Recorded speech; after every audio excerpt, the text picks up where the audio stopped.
Just a moment, everybody. All right, we have the BGM ready. All righty, hello, everyone. Good evening or good afternoon, wherever you're at. Najumu here, and welcome to another episode of inSAIght, which is basically a very focused Zatsudan, which focuses on one specific topic that I am mostly familiar with or may not be familiar with. And yeah, I get to talk about my experiences. I get to talk about things I like, the things that I remember of them the most. And our choice of topic this time is we're talking about Batman the Animated Series. Yes, hello, Crit. Yes, we are talking about the Batman, not the Batman the series, because there was a show called The Batman, but this is like the actual first foray of having a serious animated Batman series on television. Yeah. I honestly wanted to use the show's soundtrack as background music, but I was a bit worried that it might give me a bit of copyright issues. So I decided to use music from the SNES video game that is based off the series, and to be specific, the actual credits title, the credits theme, which is basically a 16-bit remake of the main title theme of the animated show. So I guess it may work, yeah, because the regular BGM wouldn't be very good, or rather, I wouldn't say it wouldn't be very good. I would say it's rather not fitting, considering what the subject that we're talking about today.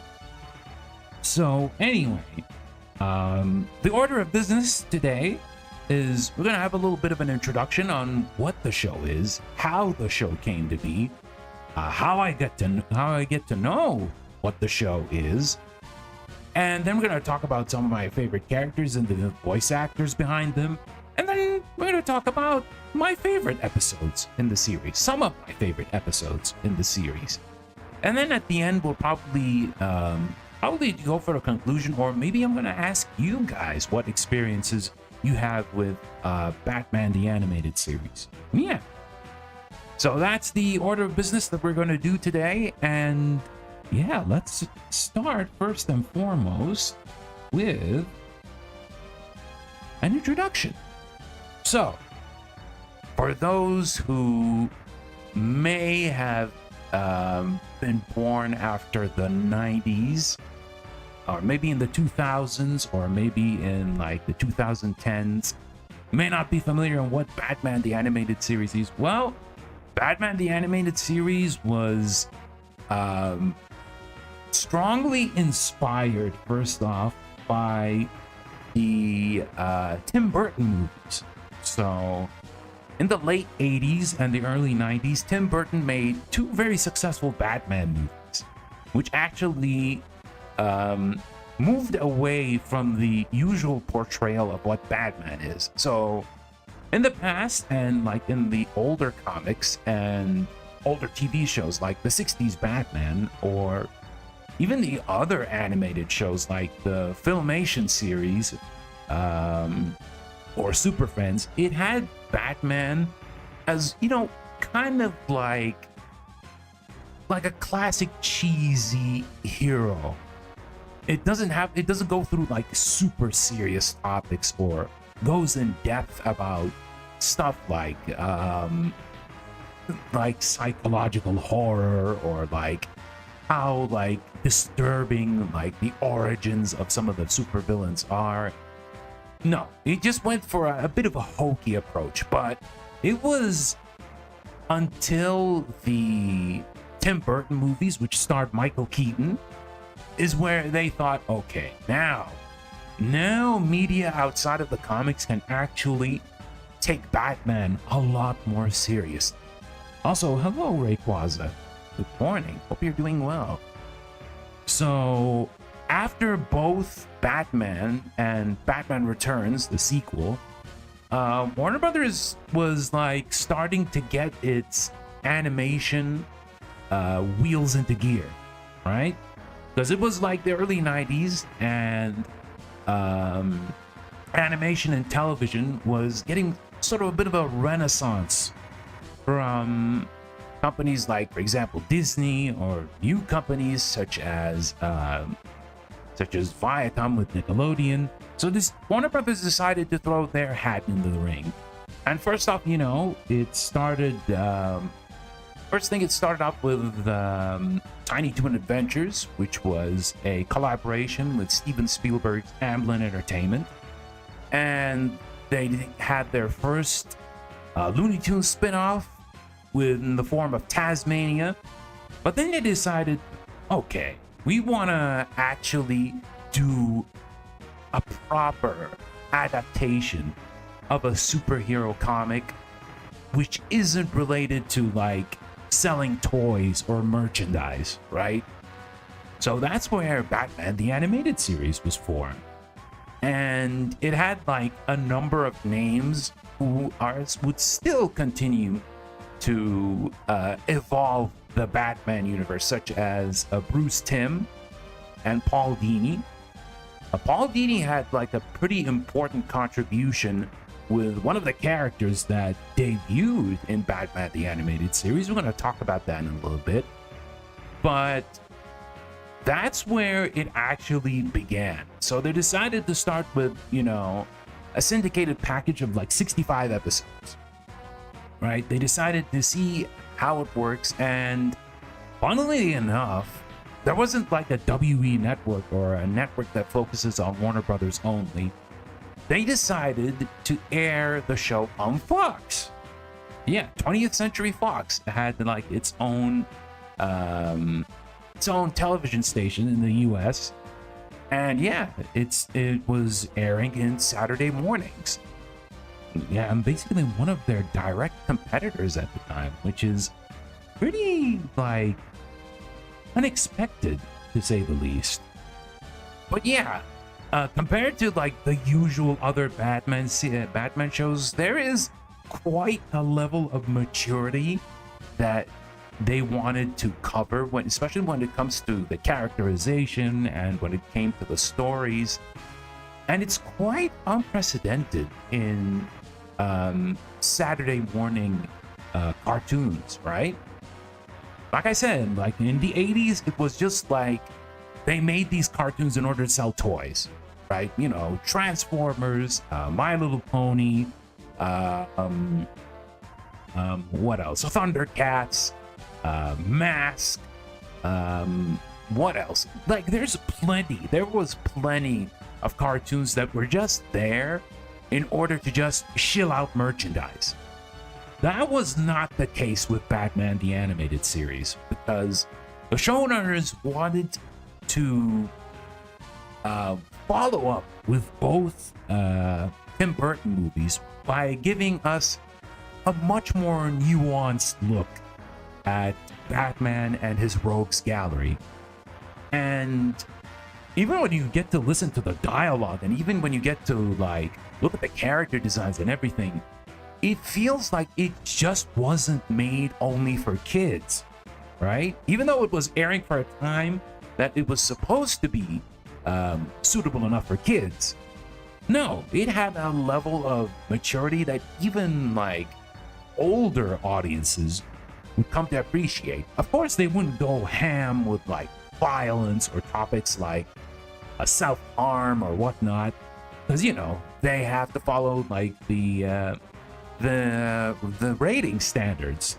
They wouldn't want to get into trouble because it's a new show, it's a new series. They don't want to like get canceled by the ratings organizations, and they were pretty strict at the time. So while they had these limitations, they did manage to weave like some really like powerful stories and powerful moments. And we're going to see that in the list of episodes that I quite like a lot. We're going to see that in a bit, but it was quite unprecedented, and it pretty much set it was just the starting point of the existence of the DC animated universe. So If Batman the Animated Series wasn't successful, we wouldn't have seen something like Superman the Animated Series. We wouldn't have seen Justice League or Justice League Unlimited. We couldn't have seen any of these shows, but thankfully it was a massive success. And even after all these years, even after like it was airing at the beginning of the 90s, it can still hold up very, very well. Not just when it comes to the story, but it comes to the animation as well. So they basically outsourced the animation to pretty well-known companies. Two of the more common ones are ACOM from Korea, I believe, and one that is that a lot of anime fans are familiar with is Tokyo Movie Shinja, who is nowadays is known as TMS Entertainment. Nowadays, they don't do any animation contract work for American companies, but this time, I mean, this time, like as in the 90s, they were everywhere. They were everywhere. Like you see them in Disney TV shows, you see them in a lot of the Warner Brothers stuff, and their animation quality is amazing. It's amazing. Like when you see an episode, and you see in the credits, you see the animation production is made by TMS or Tokyo Movie Shinja, you know that the episodes are going to look fantastic. They're going to look fantastic. Like the fluidity in the animation, the coloring, the expressions, everything. And yeah, it was also a very good reason on why BTAS was very well known. And of course, the soundtrack. The soundtrack. There was, of course, everyone knows the main theme. We were listening to like an SNES version of the main theme right now, because can't use the original music because I'm worried that we might get hit by a copyright strike. I'm worried that even the SNES music might get me a copyright strike, but who knows? We're gonna risk it and see what happens. But yeah, even like the music is like something that you didn't even hear in many shows, right? It has an orchestrated soundtrack, and it's quite impressive to listen to like this kind of music in a kids show. Like there was like so much high effort that went into the show's soundtrack that like the series itself, it holds up. It holds up. It holds up very, very well. But yeah, as for my experience with BTAS, the first time I actually got to watch it was not on television, first of all. I managed to get it from a number of VHS tapes. Yeah, so at the time, we did not have the privilege of getting the latest and newest American cartoons. Not all of them, but a decent amount of them, right? We got a decent amount of some of the Disney stuff like DuckTales and Chip and Dale Rescue Rangers and the aforementioned Tiny Toon Adventures, for example. But yeah, my first experience was actually getting a cassette, a VHS tape of the episode of Be a Clown. I remember that. It was that one where the Joker tried to infiltrate the mayor's son's birthday party and was trying to trick the son in order to like get him away from his dad and then try to blackmail him. Yeah, it was like even when I'm trying to give you this small description, would you expect something like that in a kid's show? I don't think so. I don't think so, especially in the early days. But yeah, eventually in a few years, I think it was after the end of the original run, we managed to get it on television, but it wasn't the whole thing. right? It wasn't all 85 episodes, but we did get a good chunk, right? We did get in a good chunk, but it was interesting. It was honestly interesting when I was growing up and watching it on TV. I was honestly excited to just see it every day because it was airing on weekdays. So in America, it used to probably, I believe, was of course on Saturday mornings, but they had enough episodes that they aired them on weekdays. So I was pretty excited to tuning it in on weekdays. Even if like eventually they managed to repeat some of the older episodes, but there was a good amount that I've managed to watch. But eventually when I grew up, I did eventually catch up with the entire series. And as an adult, I had an even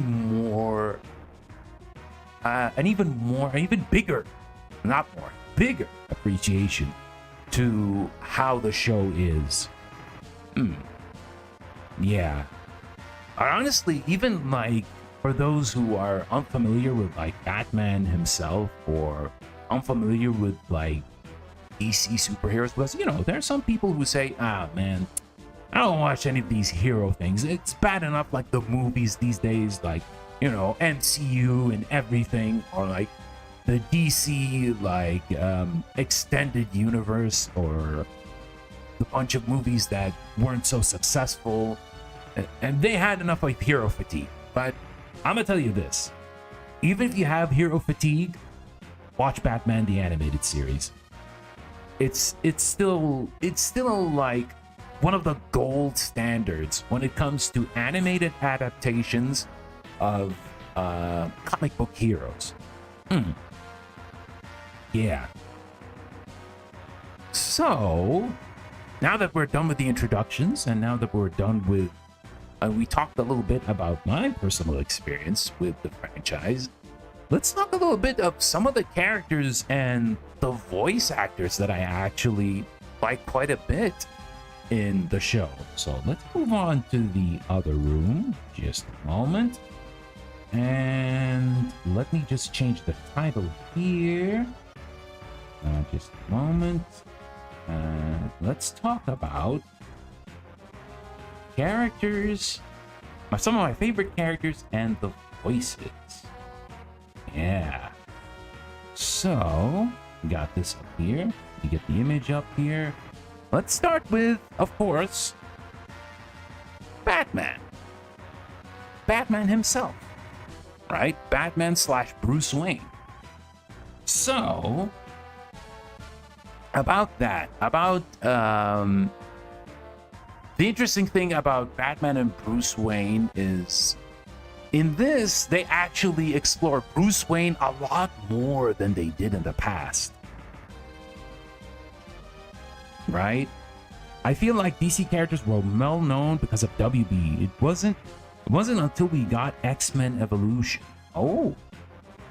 No, X-Men Evolution is kind of Marvel's thing, but I could see why they decided to make X-Men Evolution after seeing like how Batman the Animated Series made its mark. And I believe it was also X-Men the Animated Series also did its thing. I guess that both of these are good reasons why X-Men Evolution was a thing.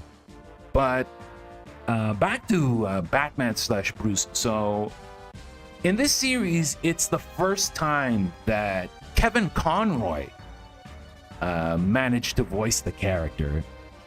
And this is actually his first role ever. And I think there were stories that he managed to talk about in podcasts about his casting process and how they managed to pick him out of a lot of people in order to voice Batman. And honestly, there is a very good reason why he became, for the longest while until his recent passing, the de facto choice when it comes to an animated Batman voice.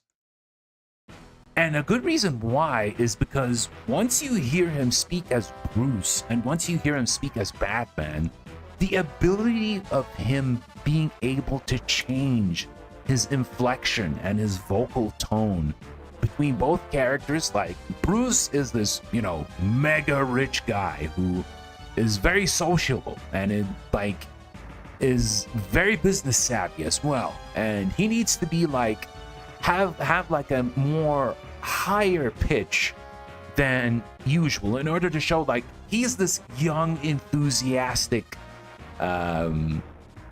business mogul, right? And then when you get to hear him switch to Batman, he's the complete opposite. He's a lot more lower tone. He's a lot more gruffer. He's a lot more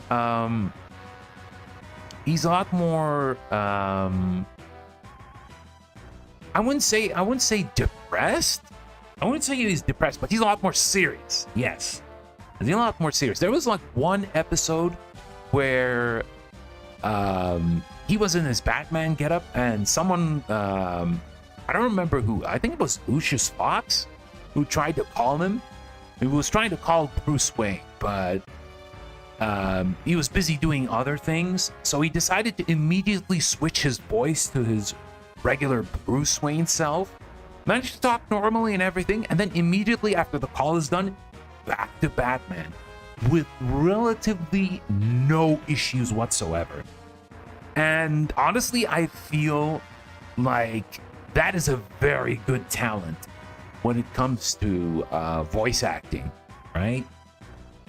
It's a very good talent, and it's very hard to like switch easily from one type of voice to another that quickly. But Kevin Conroy did an amazing job in that. And outside of the voice, like I said, in this series, they did manage to cover a lot about Bruce himself. In the older shows, it was just basically Batman. That's it.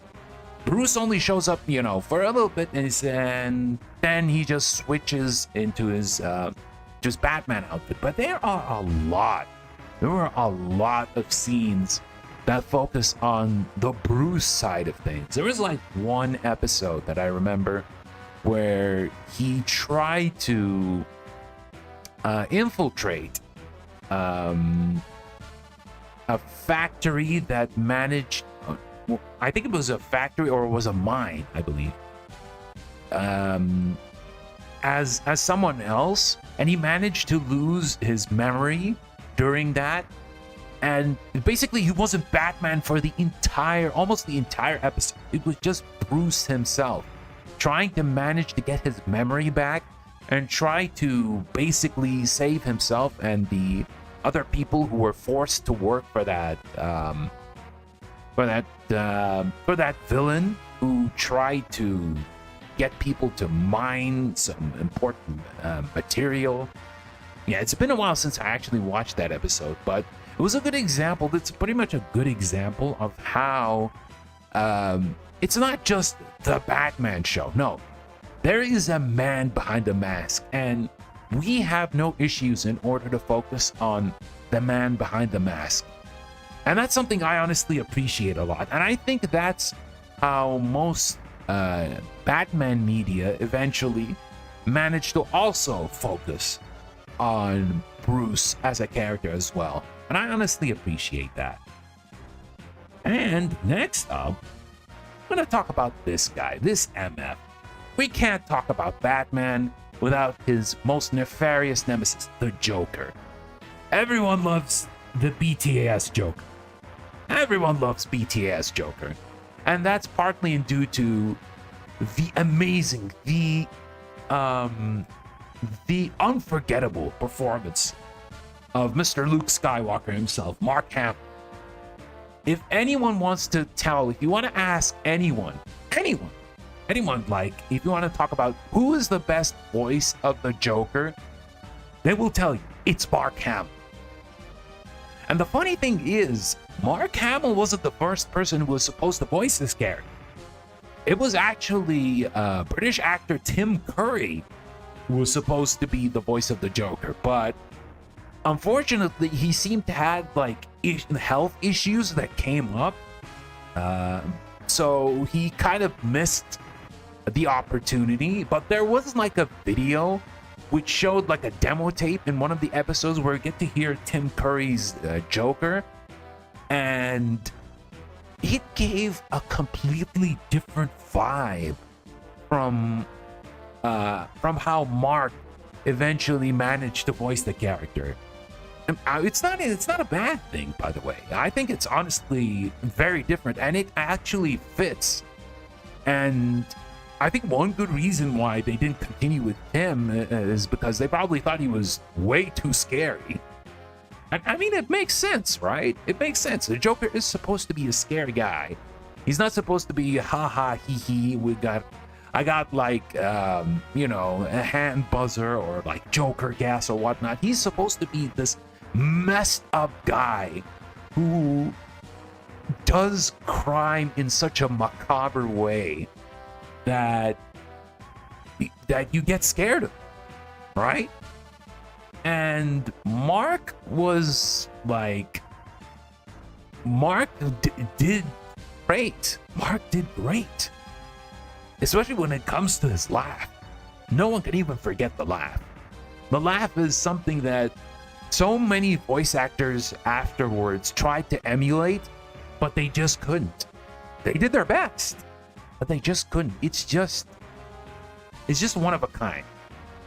And Joker's characterization in this series is also very interesting, is because they play a little bit in regards to this psychologically demented prankster, but also made him this very vile, very like very evil person, to say the least. But in some episodes you actually like be amused at what he does, but you then realize, yeah, this guy is messed up. This guy is honestly messed up. And you actually kind of root for him to, get captured by Batman eventually. But I honestly feel like this characterization of the Joker, again, much like Batman himself, is probably one of the best. One of the best. Yeah, and even especially this design right there. The big massive smile, the pointy nose, the eyeshadow under his eyes.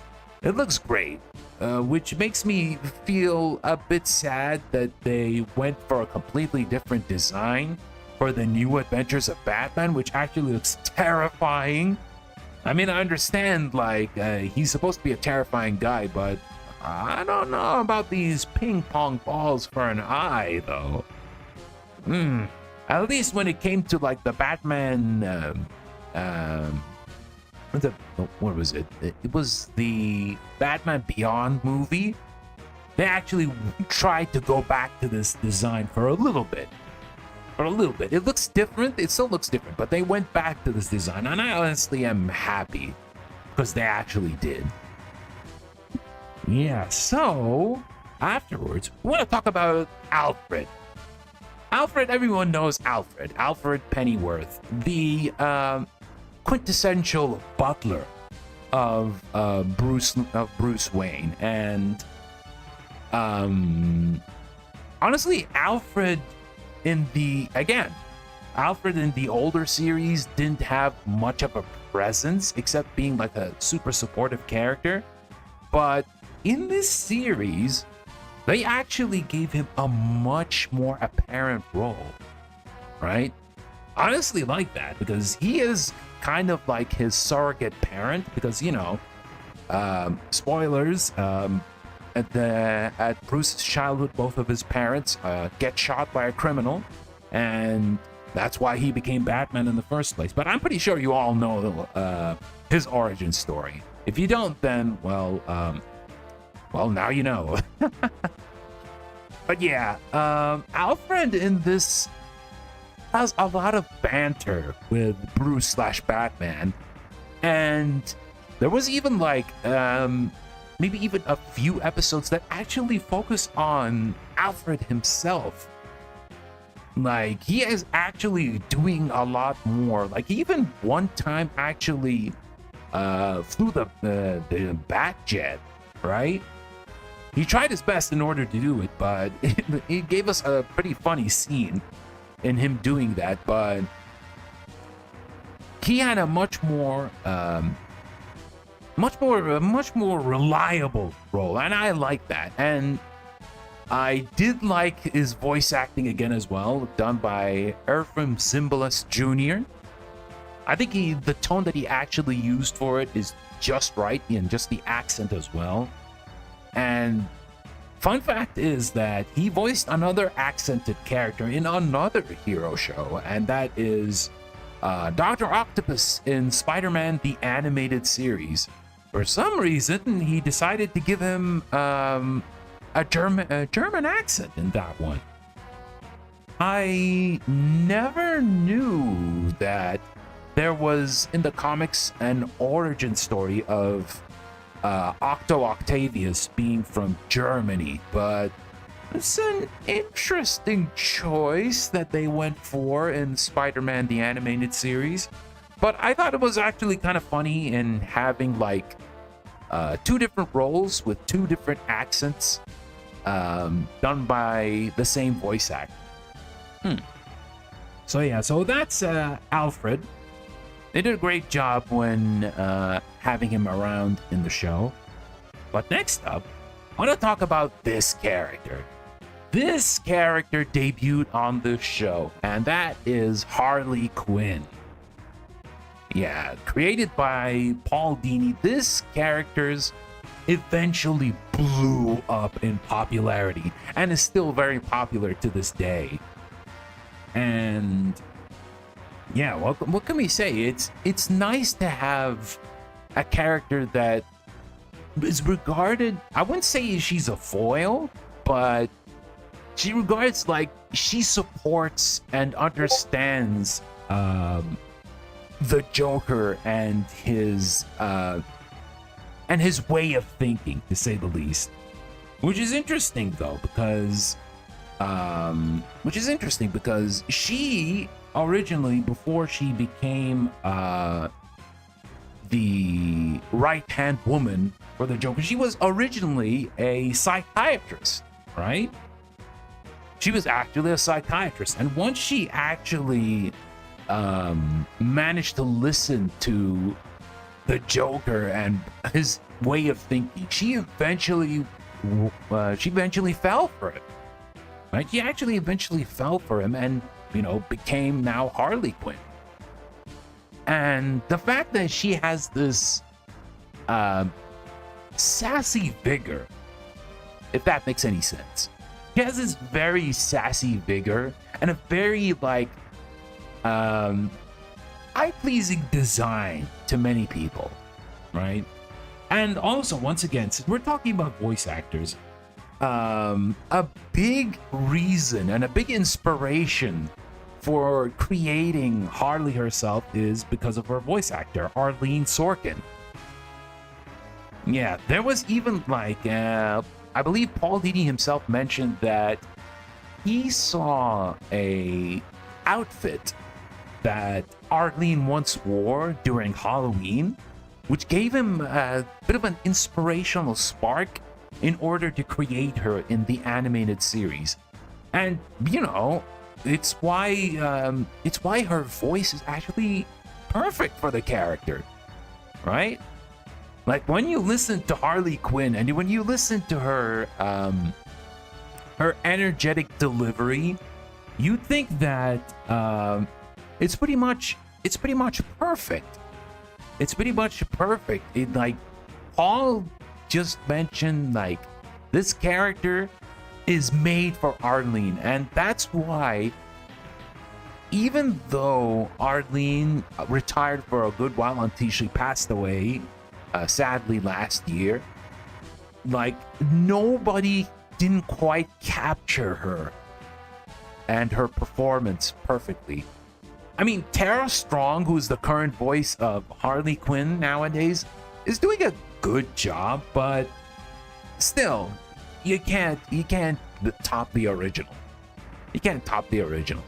And there's going to be an episode that I'm going to talk a little bit later, which again focuses on, and it's quite powerful when it comes to our character development. We're going to see that in a little bit. Did we want to mention that my favorite Joker is Kevin Michael Richardson's Joker was very good. It was very good. I honestly was surprised at how impressive his Joker was in the Batman.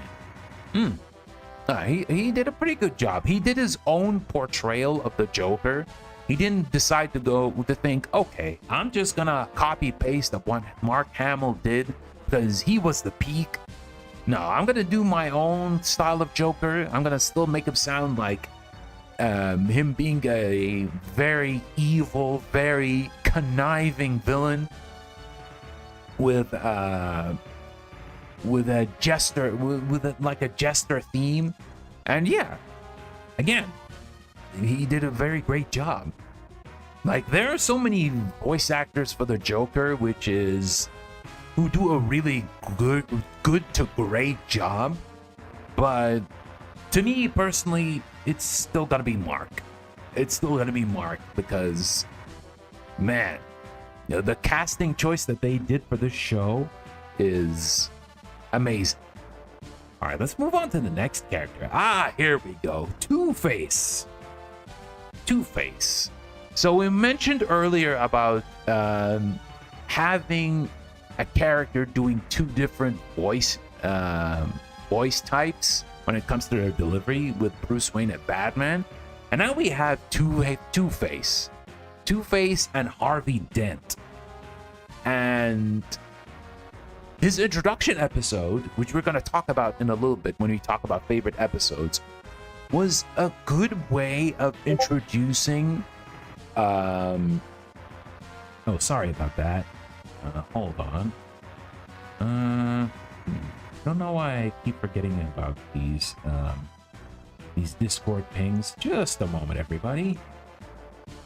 Where is it? Okay. All right. My bad, everybody. So, back to Two-Face. So, in the episode that we're going to talk about in a little bit, it really explores about the two sides of one man. One man that's trying to be successful and to be like this very influential person in Gotham City, and on the other side is like someone who wants to be aggressive. He wants to be angry. He wants to show the world like he can be aggressive and violent as much as he can. And again, I keep saying this too often, but again, the casting for Two-Face with voice actor Richard Mall was impeccable, right? It's really, really good.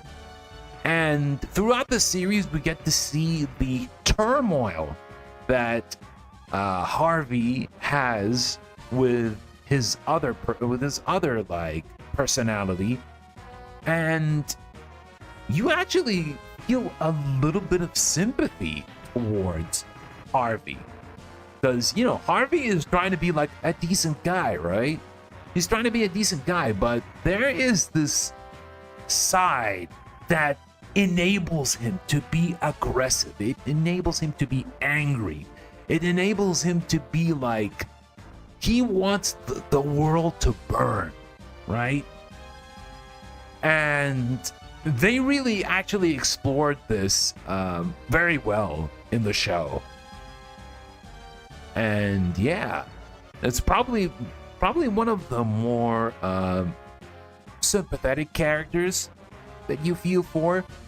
But eventually, when you get to see him do his Two-Face thing, like with the other side, when he does like more heinous crimes, you get to feel a little bit, well, I guess the other guy took over. So I guess, well, he fell victim to his other personality. Oh yeah, that's how things work in like when it comes to certain comic book antagonists. Now, this next one is gonna come to be a bit of a surprise. We're gonna talk about the Mad Hatter. Yeah. People might think like, oh man, you're gonna talk about the Riddler next, right? You're gonna talk about Mr. Freeze next. You're gonna talk about Ra's al Ghul next, right? No, I want to talk specifically about the Mad Hatter. Why? Well, one thing is like his entire Alice in Wonderland theme, which is twisted upon its head when it comes to him. When it comes to him, is honestly pretty impressive, I gotta say. And the fact that like he is this type of person who is technologically able to do so many bizarre and disturbing things in order to have his way. Like his origin story is just basically him trying to impress a girl from someone else, and he decided to go for the whole Alice in Wonderland theme. And of course he failed at it, right? And that's why he eventually became a supervillain. And again, I'd like to highlight his voice actor, Roddy McDowell, who gave him this kind of like very like slightly higher pitched tone that kind of fits the Mad Hatter motif that he has. So I gotta give the credit to not just the way that they introduced and how they kept the Mad Hatter around as a character, and another part is due to his voice actor, Roddy McDowell. And yeah, as you guys noticed, I do like talking about voice acting a lot. Yeah, I do like talking about it a lot. And when I hear like certain performances that really makes me feel, okay, this person, they actually gave it their all. And I am not going to forget the lines that they actually mentioned within the entire series, because they did a great job, right? Voice acting in the past was kind of an underappreciated thing. Everyone just remembers like the live action movie actors in Hollywood and whatnot, but thankfully, nowadays, a lot of voice actors are a lot more recognizable. Of course, that's thanks to the internet, of course. They're a lot more recognizable, and they're a lot more remembered by fans. So that's a pretty good thing to see, at least compared to how things were in the past. All right, so we're actually done with this segment. And now, let's move on. Let's talk about some of my favorite episodes in the 85 episode run. So keep in mind, this is not going to be all of my favorite episodes, because if I'm going to talk about all of my favorite episodes, I'm going to like go for like hours. It's just like the really, really notable ones for me that I remember a lot when it comes to this series. And the first one is Two-Face, which is of course based off of, the guy we talked about earlier, Two-Face. And this one is, excuse me, this one is actually a two-parter. It's probably one of the first two-parters that the animated series has, and it's for good reason. It basically, to give a bit of a gist about things, it's basically the origin story of how Two-Face came to be, with Harvey Dent trying his best to have a good public image, but eventually his aggression took the best of him, and he managed to get his face scarred, as you can see here, and eventually went on a war path of having revenge against like the criminals who managed to ruin his life. And it's basically a good example of showing like people, especially when it comes to younger audiences, multiple personality disorder. That's actually a real thing, and having it displayed in such a serious manner. Like there was even like a cutscene where there was even like a part of the episode where Harvey Dent several times went to a psychiatrist in order to try to resolve the other personality from taking over and being the dominant personality, which sadly was not meant to be, because, you know, after the accident that happened to his face, the other, like, more villainous personality took over. And yeah, unfortunately, in the end, he basically became scarred forever. And in a way, in the beginning, you actually feel bad for him, but sadly, after his second personality took the dominant role, he became like pretty much a regular staple of the Batman's Rogues Gallery. But yeah, this is one of like a good introduction to a long-standing villain in the Batman franchise, and I think they did a pretty good job in making it into 2 episodes. And then next up, okay, now this is, if you want to tell a person what is the one Batman episode that Batman the Animated Series episode that I have to watch, it's Heart of Ice. Heart of Ice is basically the introduction of Mr. Freeze in the Batman the Animated Series. And unlike in the past where they made him this cold theme villain who is just like, he just wants to freeze everything. No, they actually gave him a backstory, and a very tragic backstory as well.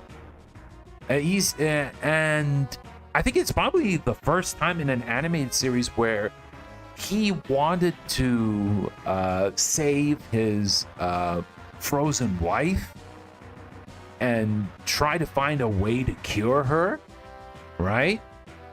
And it made Mr. Freeze such a sympathetic character. Like, even right until the end of the episode, you felt really bad for him. You felt really bad for him. You just realized that not every villain in Batman the Animated Series, or even like villains in comic books as a whole, is supposed to be this psycho, nihilistic, evil, like deplorable human being who just wants the world to burn. No, this guy was just like trying to save his wife and got messed up by a bunch of like bad actors, by bad people, and now he just wants his revenge against them, right? He feels like he was slighted. Now he has to forever wear this helmet and live in sub-zero temperatures for the rest of his life. And eventually, by the end of the episode, you feel like, man, if only things didn't go that way for Mr. Freeze, he would have still been Victor Fries, and he would have probably found a cure to his wife's ailment. But you know, that's how some stories are when it comes to media, and how some people eventually become completely different when a life-altering situation happens. And I would honestly feel that Heart of Ice is a very good example of this.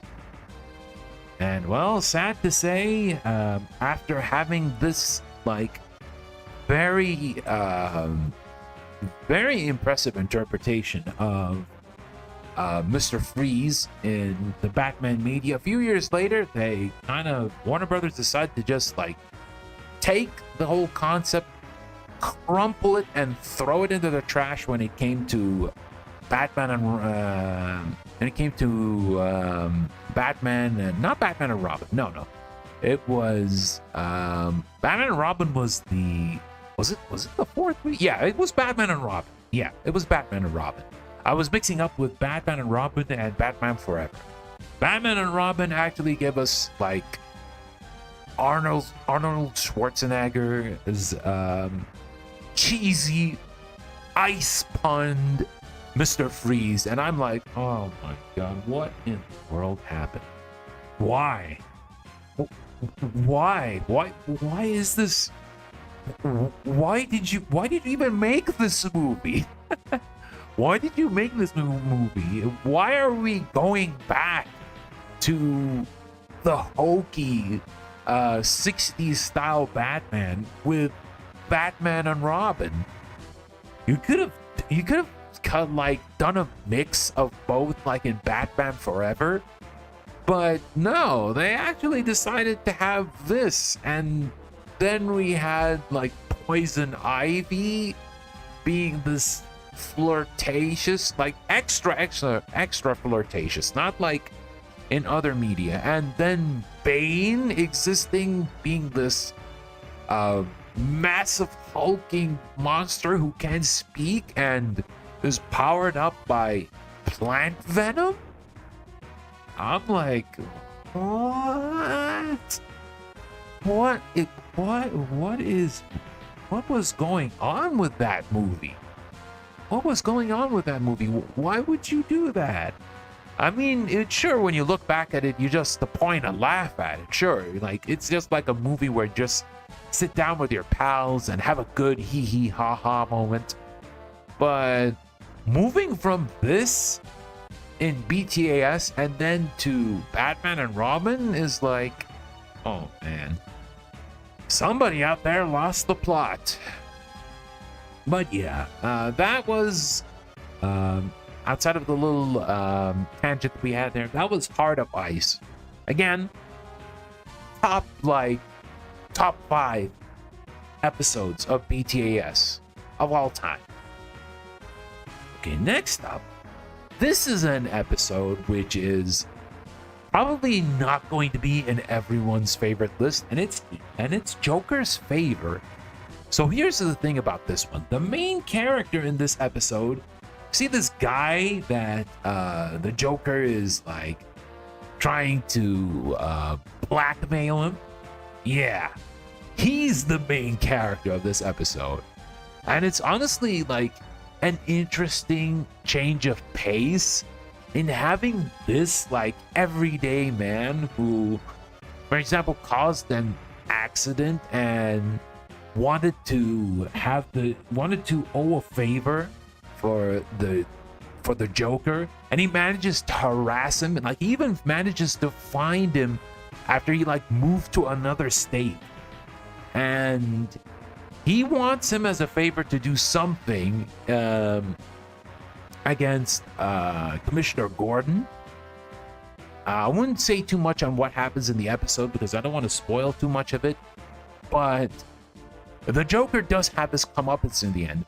And I honestly like these kind of creative episodes where you have a main character who isn't really main character type, right? It just shows like the writing team is thinking outside of the box.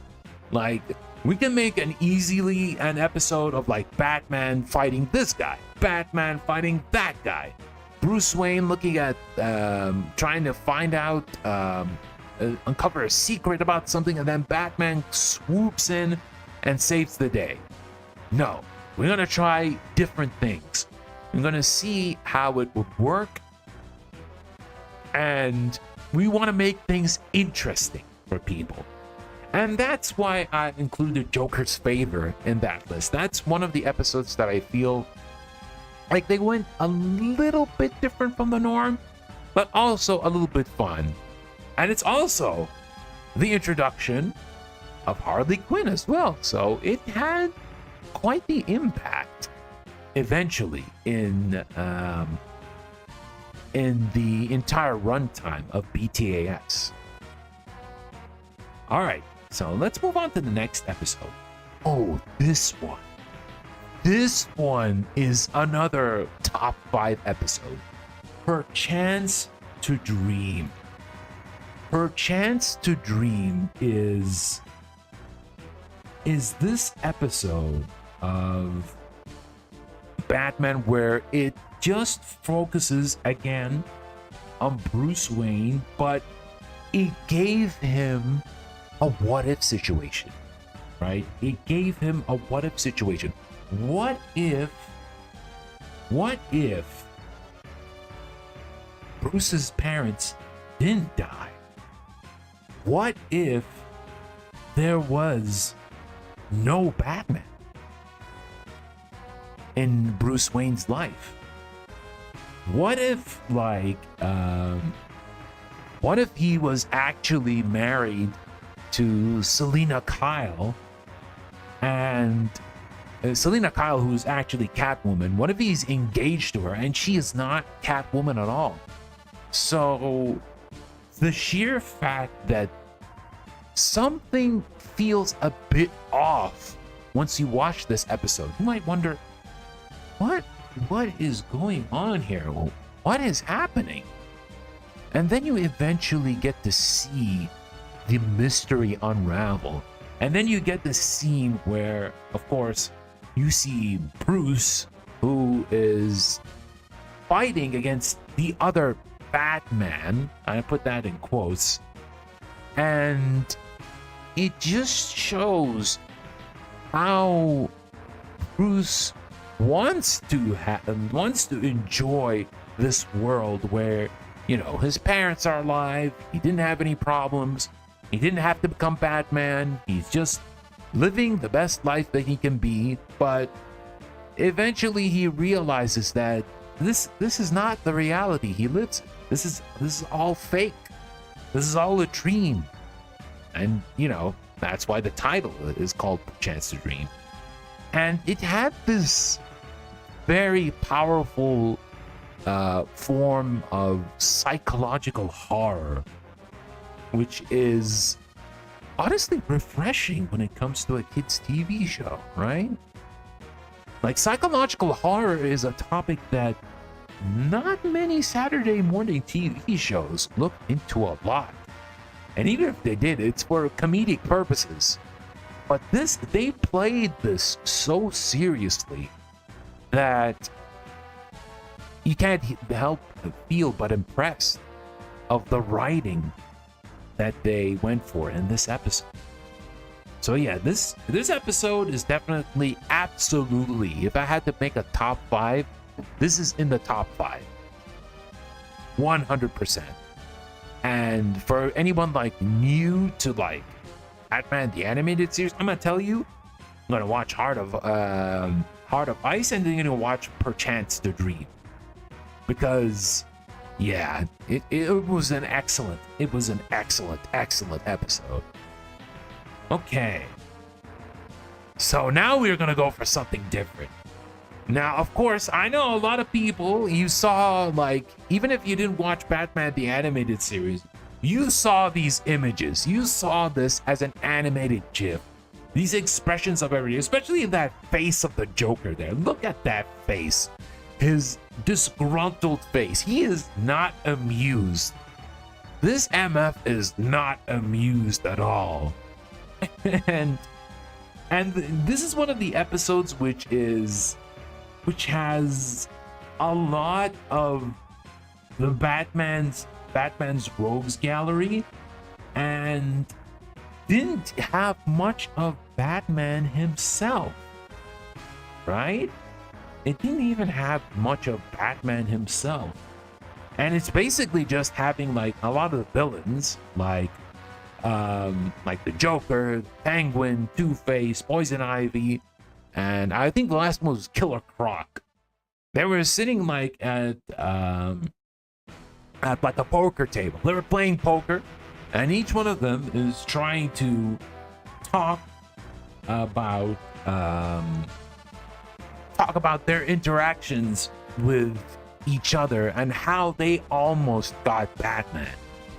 Right? They almost managed to get Batman, which is why, as you can see, the title almost got him. Right? And they each showed like a little vignette of each villain and their way of, you know, we were this close in finally getting rid of the Caped Crusader, but eventually they didn't. But then at the end of the episode, you get to find this very funny twist. I'm not gonna spoil it though, but it was pretty funny. It was honestly pretty funny how it actually weaved into one conclusive ending, which I honestly felt was very fun. Right? And you know, again, it's nice having an episode of the series that focuses on someone else other than Bruce/Batman. So yeah, this is a fun episode. I honestly like that one a lot.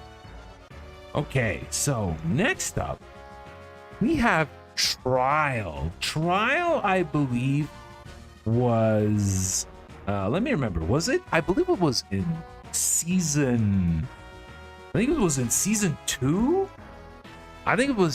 2. So from what I remember, season 1 is 65 episodes, and then they had the season 2 with, I believe, 10 episodes, and then a season 3 with another 10 episodes, which gave us 85 episodes. And then they decided to go for the new Batman adventures, where they managed to like radically change all the designs. But I think it was in season 2. So basically, this episode is it's the team's interpretation of a courtroom drama. And here's the thing though, this courtroom drama has all of the villains in there. So the jury is made up of the villains, and as you can see in the picture, the Joker is actually the judge in this. So it's honestly pretty interesting to see this kind of weird court session that happens and that is run by the villains. And here's the more interesting thing. The person who is actually going to defend him is an attorney who does not agree with what Batman does. Because, you know, Batman is he's a vigilante, right? In the eyes of everyone else, right? Especially when it comes to law officials. Except, you know, Commissioner Gordon. Commissioner Gordon has a good relationship with Batman. But there are some other people, like, in the law, like Harvey Bullock, for example, the detective, like this big, portly detective who with a very strong Bronx accent, who doesn't really gel with Batman a lot. And another character who is the focus of this episode is Janet Van Dorn, who's the lawyer that I've been talking about. She does not approve of what Batman does. She thinks that all of his vigilante work is probably not the way to deal with things, especially when compared to the police. But now she was forced to put herself in that situation in order to defend Batman against this court of villains, unless she manages to get him a not guilty verdict. Both she and Batman will be in like they will be risking their lives. And yeah, honestly feel like this episode, and like, I mean, outside of like having like, again, just like Almost Got Him, it just has like all of the villains together in one episode. But I like the framing of the episode in the fact, like, you have this staunch, like, person who thinks that Batman's actions are indefensible. But now, well, guess what? If you don't want to die, you're gonna have to defend him in court, right? And who's in the court? All these villains, all these bad guys.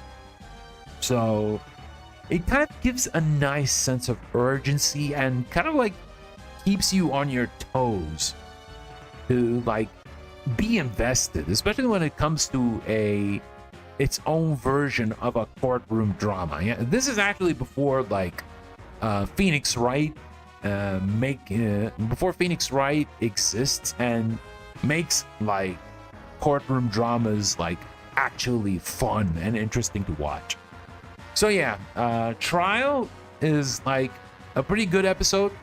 I honestly quite like it a bit because of like the reasons that I mentioned earlier, and I think would I say it's actually top 5 episodes?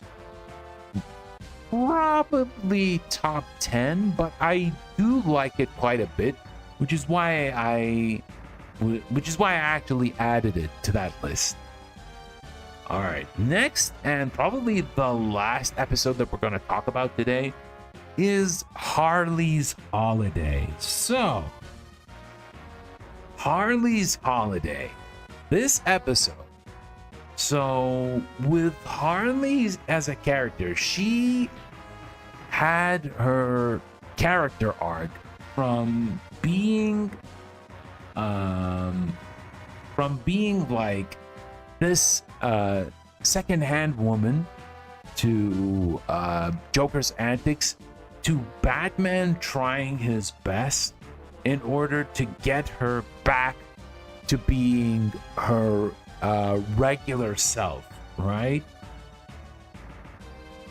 So in this episode, she's basically finally managed to get out of Arkham Asylum, right? She's finally like not sane anymore. They even got like papers for it that she's not sane. She is not like the woman who wanted to do like bad things alongside the Joker. But sadly, eventually, things don't go her way, right? Things don't actually go her way, and she actually forces herself to be to do like bad things again. And Batman in this episode is actually trying his best to get her back again to the right path, because you know they declared her sanity, like they declared that she's not insane anymore, right? She can be amongst the populace again. She can even go back to being a psychiatrist again. But the situations that arise in that episode actually forced her to go back to her old ways. And there was that scene in the end where she feels like in the end, yeah, you know what? That's kind of my destiny, right? That's kind of my destiny. And you know, every person has like a good and a bad day, and unfortunately her bad day was something that really did get her back to being, you know, her old self. I don't want to actually spoil the scene in full, but there was this moment where she and Batman were like having this little discussion, and then all of a sudden she manages to rush up and kiss him, right? And from what I remember, from what she actually said, she mentioned like, let me remember the line. I think she said like, nice guys like you don't deserve to have bad days, right? So you get to notice that there is still there is still this shred of sanity that is there that wants her to break away from being this villain, right? But sadly, it was not meant to be. Like, even at the end of the episode, we went back to square one again. But yeah, this is and even like a good reason for why this episode is good is, again, I did talk about her voice actress earlier, Arlene Sorkin, but in this episode, she shined a lot. She shined a lot. Like, her performance in the last few scenes in the episode was probably one of the best performed roles in the entirety of the show. And the show itself has like a lot of like amazing voice work, right? But it was that scene that humanizes Harley's plight that I think made a lot of people like her even more as a character, and they want to see more of her try to be like a character that can return to normalcy. But you know how media is. Everyone just likes the bad girl, and so Harley has been consistently the character who just wants to do her own thing. She wants to cause her own chaos and destruction. And even then, she even broke off from the Joker several times. Like, she even had like her own comics by herself, doing her own thing. But yeah, honestly, Harley's Holiday is pretty much the quintessential Harley character development episode. But yeah, that I believe is pretty much like some of the episodes of this 85 episode run that I still quite like a bit to this day. Yeah, so let me move back to the other room.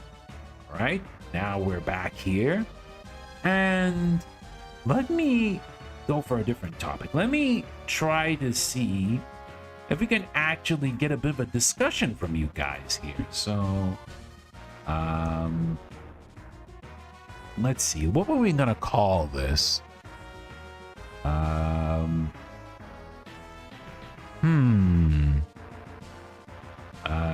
Let's say discussion. Let's have a little discussion, guys. So, how many of you are familiar with Batman the Animated Series?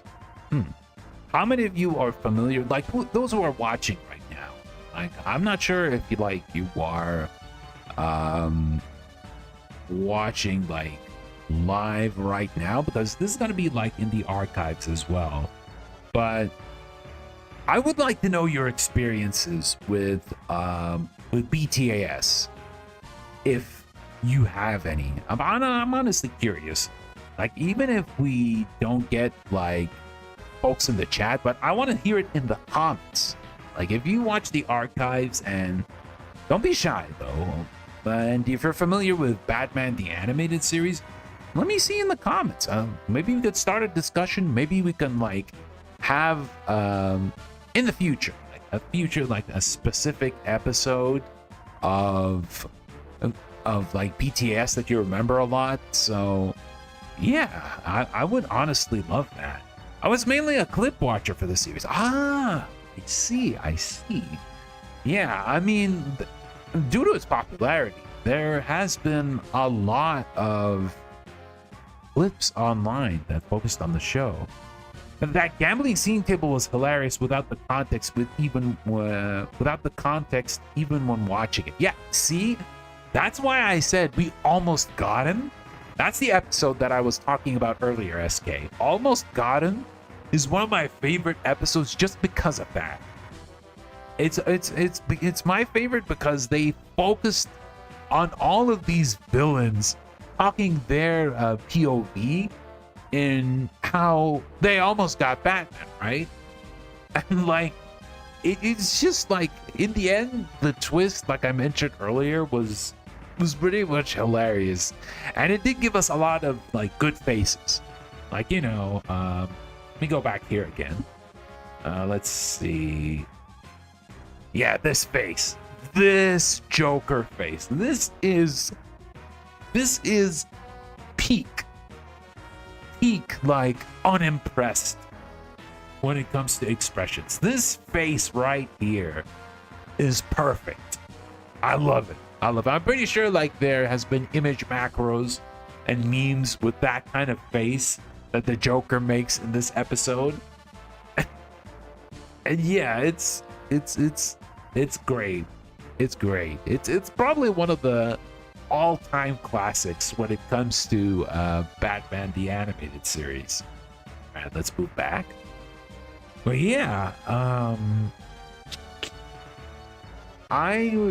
it's honestly so good. It's honestly so good. Like, I think that the writers had a lot of fun when they wrote this episode, and it shows. When you have someone who really enjoys writing for a show and writes an episode, because you know what, we're gonna do this episode. We're gonna have a little bit of fun. We're gonna twist the formula a little bit, and we want to have a little bit of fun with this episode. And you get a lot of classics, just like Almost Got It. But yeah, I still feel like when it comes to a series that presented the gold standard when it comes to animated superhero series, it's two shows that I think that come to my mind. It's Batman the Animated Series and X-Men the Animated Series. Unfortunately, like I mentioned before, X-Men the Animated Series suffered from like the ratings issue, so they didn't go with violence, and the animation was a little rough, especially when it came to that era where we had like Batman the Animated Series looks really good. Even if like they went for different studios, like from between Tokyo Movie Shinsha and ACOM, for example, or Wang Film Productions, it still has a consistent high quality.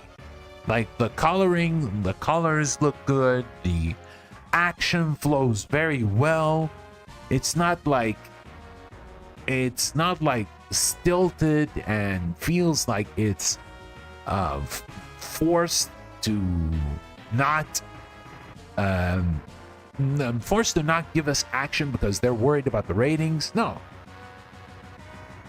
No, they consistently thought of like giving a high quality product when it came to Batman the Animated Series. Well, yeah, it's crazy looking back at X-Men. It was wild where some scenes did not look too great. Yeah, it was a little rough. Even like I mentioned before, I rewatched the entire series on Disney Plus, and boy, oh boy, was it rough.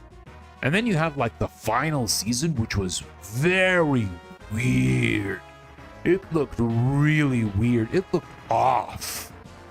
It looked way off. Like some of the character designs looked way off. I'm like, oh, what? I mean, they wanted to have more seasons, but oh man. Imagine if that show managed to have like great animation and like great fight choreography while maintaining the mature themes. It would be amazing. But fortunately, X-Men 97 did deliver in that aspect. And yeah, like I mentioned in my last Zatsu, X-Men 97, amazing. It's what the older series should have been. Yeah, even after it's not being completed, it's like 10 episodes, and there's still like a few more episodes left, but damn, that's how you make an X-Men animated series. Beautiful. But yeah, Batman, honestly, yeah, still really holds up really, really, really well. Batman, the animated series, still holds up really, really, really well. And for those who actually want to watch the show, I believe it's available in HBO Max if you live in the United States. However, in other countries, you're able to watch it on Netflix for some reason. Interestingly enough, the international Netflix, the international Netflix, some of the international Netflix or Netflixes is that a thing? Netflixes? I don't think Netflixes is a thing. That's weird. But the international versions of Netflix, they have Batman the Animated Series, but sadly, it's only the first 65 episodes. I don't know if they're gonna eventually get the last 20 episodes, or if they're gonna go immediately to new Batman adventures. But I do hope we get the remaining 20 episodes, because there's some pretty strong episodes. Like one episode that I didn't mention in my list earlier was Baby Doll. Baby Doll is a story about a child actor who has dwarfism, right? She has dwarfism, and she is forever in a body of a child. She can't grow up, right? She can't grow up. She looks like a child, and she is like a child, and eventually in the future, after I watched that, I realized that that's a thing. That's a real thing. And I go, wow. I didn't know that it was a thing. Like there was this, I don't know where they're from. They're from, I don't know. It's not Kazakhstan. No. I don't think it's Uzbekistan as well, but anyway, there was like this one person who was like in his teens, but he looks exactly like a child, right?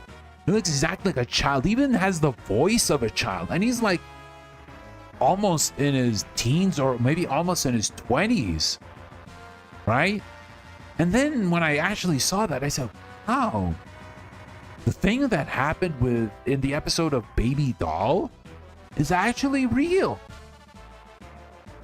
I'm like, wow, these showrunners and these writers, they did their homework. They actually did their homework. Because I didn't think Baby Doll did not exist in the comics. It's she's an original character that was made for Batman the Animated Series. Please correct me if I'm wrong, for anyone who's familiar with, DC Comics, either in the chat or in the comments. But yeah, that kind of a story which shows like this child, not a child anymore, who wants to just be treated as an adult, and she hates her condition. So she hates like everything around her, especially when it comes to the show that she was part of. And it was honestly pretty depressing, to say the least, especially when it comes to her. Yeah, it's like, again, just like Mr. Freeze, this show does not hesitate in giving us tragic figures that you feel a little bit sad for.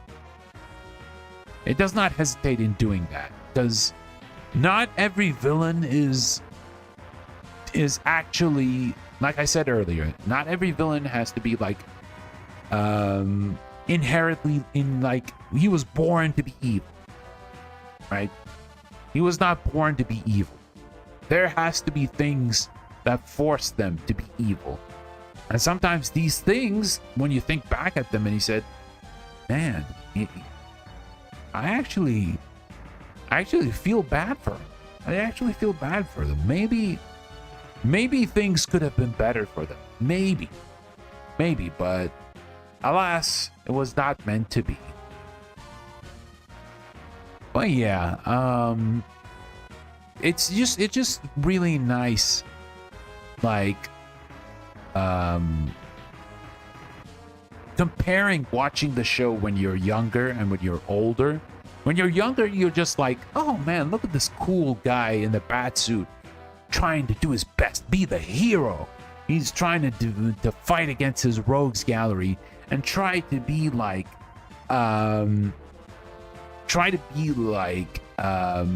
saving Gotham City and be like this underrated, underappreciated hero that does things that the cops couldn't, right? And then when you grow up and when you watch a lot of these episodes and you have this bigger bank of knowledge, you have this bigger bank of knowledge of concepts and understand like the psychology of people. You understand like the topics that are mentioned at hand. You get to see, wow, these people, these showrunners, they want to make a show that is not only appreciated by younger audiences, but they want older audiences to watch it too. And that's a sign of a show that is being made by passionate people. Yeah. It's a show that is made by passionate people and by people who actually respect the source material, because Batman has been going on for years and years and years in the comic book world, and deciding to make a show that actually focuses on some of these important things while trying to give a new interpretation in media of these classic characters who go on to be the most recognizable versions of these characters is truly impressive. It's crazy, man, how age changes your perspective in older shows. Yes, exactly. That's exactly it, SK. And I know we're going a bit off topic when it comes to Batman, but Transformers actually had a few hints of that in some of its episodes, like the original 80s series. It had a few hints of that, but you know, unfortunately, it originally being toys, they had to like promote certain figures, certain Transformers or certain Decepticons, and they have them show in episodes, and they have these weird episodes where it basically doesn't add any character development for any of the main cast or the main antagonists, and it's not even like super well animated, right?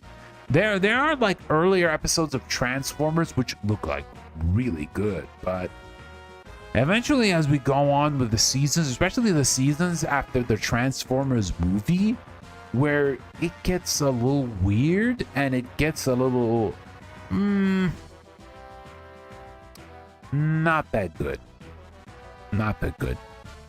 Fortunately, Batman the Animated Series did not suffer this fate, and I am glad. Even when they went onwards to the new Batman adventures with the new designs and everything, the story quality was still solid, right? It was still good. I wouldn't say it. Actually, I wouldn't say it's less worse than the original. No, I wouldn't say that, because the new Batman Adventures did give us a lot of good stuff there. But that's a story for another time when we're going to talk about the new Batman Adventures.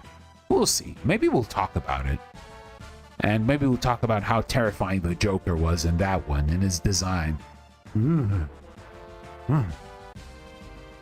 Horrifying. What was with those these soulless eyes, the soulless like eyes, and with the ping pong balls inside? Ooh. yeah, at least the writing was still great, and at least of course the voice acting. All the voice actors were still the same from the original Batman, the animated series. So quality is still there, but for some reason they decided to change everyone's design. I don't know why. Yeah, but yeah, I think that should be all for that should be all for this episode of inSAIght that's related to Batman the Animated Series. I already basically I actually written the spelling wrong. Conclusion. What the hell's a conclusion? Conclusion. Yes. ESL moment, ladies and gentlemen. My bad. But yeah, that's pretty much all I have to say about BTAS. And even then, it's not even enough. I didn't give the show enough praises, but I did try my best in about an hour and a half, which pretty much is enough to hopefully give people like a good idea in what the show is, and maybe one day you may try to watch it either via streaming services or via getting like the complete Blu-ray collection, or finding other ways in order to watch, maybe on television. Maybe it's still on television. Animated series is always a fun talking about. Yeah, I've been meaning to in the episodes of inSAIght, I don't want to go to like similar things between each episode, right? So looking back at the previous 6 episodes, right, I want to always go for something different. I started with Vocaloids, right? Then next I talked about Grand Blue Fantasy, which is a mobile game. And then next I talked about Arc System Works Hokuto no Ken, right? And then, which is like a fighting game. We moved from a mobile game to a fighting game adaptation of a manga. And then I managed to talk about a composer, Takenobu Mitsuyoshi, one of Sega's best ones. And then we moved on to You Don't Know Jack, which is a series of trivia games, of US-made trivia games. And then afterwards, we talked about a character archetype in fighting games. And now we're talking about, an animated series. So that's the plan that I have when it comes to like the remaining episodes of, I call it tentatively season 1 of inSAIght. That's my spelling right there. Oh man, SK, you can't believe how many typos I usually make when it comes to like writing stuff. Always you get to see, when you see my messages on places like on Discord, I usually just like have edit. The message has been edited. It's always edited. And even like when I post tweets with like one minor spelling mistake, delete the tweet, post it again. Yeah, delete it and just post it again. Yeah. Now, like I said, ESL life. That's the ESL life. But yeah, like I said, I always want to keep inSAIght to be a little bit fresh, and it's just like a little bit of a scope. It gives a bit of a scope on the things that I like, which maybe people are not familiar with, or maybe things that I am not familiar with and that people are. And I think eventually I need to have an episode like I did with the Vocaloid one, where I barely knew much of Vocaloid music, right? And I managed to like listen to 10 songs for the first time. And eventually, lo and behold, I managed to have some favorites, right? I managed to have some new favorites. I managed to learn a lot more about other Vocaloids that I was not familiar with before, right? I wasn't familiar with like a lot of Gumi's songs that were produced by certain producers, right? I was not familiar with a lot of them. And let me see what else did I actually learn. I did know that I do know that there are Vocaloids outside of, you know, the Krypton Media Incorporated ones, like as Beth mentioned, Gumi, and like the smaller ones like Kai Yuki, and yeah, and like there's this one song that is by Vocaloid called, let me remember, what was its name again? I'm trying to remember. Something that is not Miku, something that is not the ones that we usually know for. Yeah, I kind of actually forgot at the moment. I forgot at the moment. Oh no. Well, I guess I could blame my brain for just being a bit tired from earlier this morning. It's been quite a little bit of a long day because, you know, it's the usual work day, so unfortunately, you know, the brain is a little bit busted. Yeah, brain blank, exactly. But yeah, I do want to experience new things, especially when it comes to media, because, you know, as I said, I just want to share stuff that I love, and I want people to share stuff that they love with me, and we get to learn like new things to appreciate, right? Yeah. So yeah, I guess that's another inSAIght episode in the books. The next one, I don't know when is it going to be, but I do know what the topic is going to be. It's going to be about Rival School / Project Justice. I have been waiting for the longest while in order to talk about this somewhat forgotten franchise by Capcom.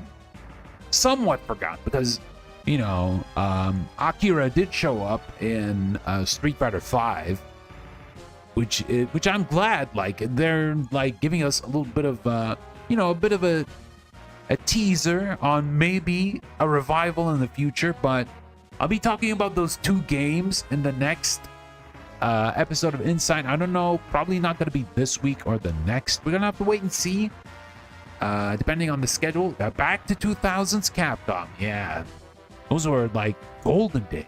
Pretty much the golden days back in the past.